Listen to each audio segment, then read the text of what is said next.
వికారాబాద్ జిల్లా పరిగి నియోజకవర్గం మంగంపేట గ్రామంలో భారతీయ జనతా పార్టీ నియోజకవర్గ ఎమ్మెల్యే అభ్యర్థి మారుతి కిరణ్ రూడేటి ఎన్నికల ప్రచారం నిర్వహించారు. అనంతరం ఆయన మాట్లాడుతూ తెలంగాణ రాష్ట్రం వచ్చి 10 సంవత్సరాలైంది. రాష్ట్రంలో దళిత బంధు అన్నాడు, దళితులను సీఎం చేస్తానన్నాడు, దళితులకు 3 ఎకరాల భూమి అన్నాడు, డబుల్ బెడ్రూమ్ ఇల్లు అన్నాడు, ఇంటికో ఉద్యోగం అన్నాడు. ఎక్కడికి పోయినాయని ప్రశ్నించారు. తెలంగాణ రాష్ట్రం వచ్చాక మన పిల్లలకు ఉద్యోగాలు వచ్చాయా? ఎలాంటి నోటిఫికేషన్ రాలేవు. అన్ని పార్టీలు పాలించాయి, ఎవరైనా జీవితాలు బాగుపడ్డాయా అని అడిగారు. ఏ కష్టం వచ్చినా మీకు అండగా నేను ఉంటానని, నేను గెలిచిన మరుక్షణం ఈ ఊరికి ప్రతి నెల వస్తానని, ఏ సమస్య ఉన్నా తీరుస్తానని తెలపడం జరిగింది. బీజేపీ పార్టీ అధికారంలోకి వస్తే ప్రతి సంవత్సరం జాబ్ క్యాలెండర్ రిలీజ్ చేస్తానని, ఒక బీసీ బిడ్డగా పేద వ్యక్తిగా వచ్చినాను, ఒక అవకాశం కల్పించాలంటూ ఆమె ఓటర్లను కోరారు. తెలంగాణ వచ్చి 10 ఏళ్ళైంది. దళిత బంధు అన్నాడు, దళితులను సీఎం చేస్తా అన్నాడు, దళితులకు 3 ఎకరాలు ఇస్తా అన్నాడు, మనకు డబుల్ బెడ్రూమ్ ఇస్తా అన్నాడు, ఇంటింటికో ఉద్యోగం ఇస్తా అన్నాడు. ఎక్కడ పోయినాయి ఇవన్నీ? మన ఇంట్లో ఎవరికైనా వచ్చినాయా?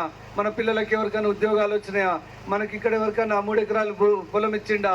మనకి ఎవరికైనా డబుల్ బెడ్రూమ్లు ఇచ్చిండా? రేషన్ కార్డులు ఇస్తా అన్నాడు, రేషన్ కార్డులు మొత్తం ఇబ్బంది పెట్టిండు. నిన్న మొన్న ఓపెన్ చేసిండు, అవి ఓపెన్ చేసి అప్లై చేసుకోమన్నాడు, కానీ ఇప్పుడు వరకు ఇయ్యలే. అది కూడా మోసమే. అమ్మలారా అక్కలారా ఆలోచించండి. వాళ్ళు చెప్తున్నది చేస్తున్నది వేరే వేరే ఉంది. మీరందరూ ఖచ్చితంగా దీన్ని చూసి మీరందరూ ఖచ్చితంగా దీని గురించి గమనించి ఏ పార్టీ వాళ్ళు మోసం చేస్తున్నారు. 75 ఏళ్ల నుంచి ఇక్కడ ఉన్నటువంటి ప్రతి పార్టీ మనం మోసం చేసింది. ఏ ఒక్క పార్టీ కూడా మనకు అభివృద్ధి చేయలేదు. 75 ఏళ్ళైంది స్వతంత్రం వచ్చి. అన్ని పార్టీలు పరిపాలించినాయి. ఇక్కడ ఉన్నటువంటి వాళ్ళు మూడే మూడు కుటుంబాలు మనం పరిపాలించినాయి. వాళ్ళందరూ మనం పరిపాలిస్తే మనం ఎవరమన్నా బాగుపడ్డామా? మన పిల్లలు బాగుపడ్డారా? మన జీవితాలు బాగుపడ్డాయా? మన పిల్లల జీవితాలు బాగుపడ్డాయా? ఆలోచించండి. మనకు స్కూళ్ళు వచ్చినాయా? మనకు కాలేజీలు వచ్చినాయా? మన ఊర్లో రోడ్లు వచ్చినాయా? ఏం చేశారు వీళ్ళు?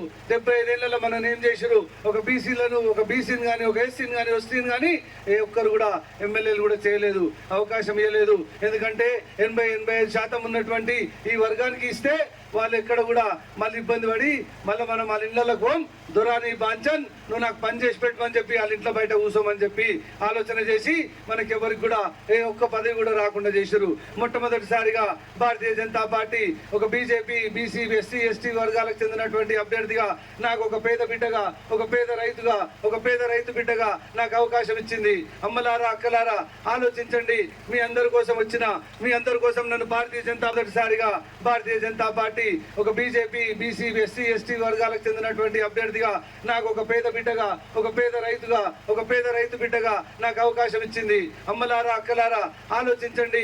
మీ అందరి కోసం నన్ను భారతీయ జనతా పార్టీ నరేంద్ర మోడీ గారు పంపించారు. మీలో ఒకరిగా ఉంటా. మీతో ఏ కష్టం వచ్చినా, ఎటువంటి పరిస్థితుల్లోనైనా మీ అందరితో పాటు ఉంటా. మీ అన్నగా ఉంటా, మీ తమ్మునిగా ఉంటా, మీ కొడుకుగా ఉంటా. మీకు ఏ సమస్యలు వచ్చినా మీరెవరు మా ఊరికి నా దగ్గరికి రానవసరం లేదు. నేను మీ ఊరికి వస్తా, మీ ఇంటికి వస్తా.